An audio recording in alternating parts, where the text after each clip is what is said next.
হইস না রে বন্ধু।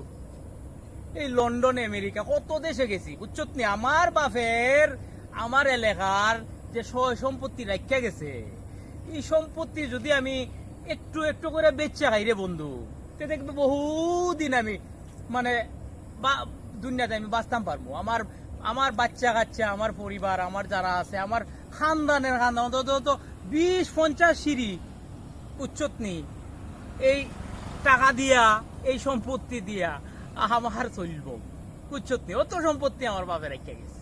হাসা হস নিবে হ্যাঁ হাসা। তোর কিতা মনে হয় আমি আওয়াজ মারি আল্লাহ আমি গফ করি? ওই আলা তোর বাপ দাদার আমলে অত সবের সম্পত্তির মালিক কেউ আসিল নিবি? আওয়াজ মারি আমি? তুই আলা তোর সাথে মাথার থেকে ওই কুত্তা বিলার সাথে মাথা বালা। আরে বন্ধু একটু টিফাতিয়া দেখলাম, অত রাগ করস কেনে? একটা গড়ি কিনছি তোস, এই গড়িটার দাম হলো 80 লাখ টাকা। 80 লাখ টাকা এই গড়ির দাম, কথা বুঝছত নি?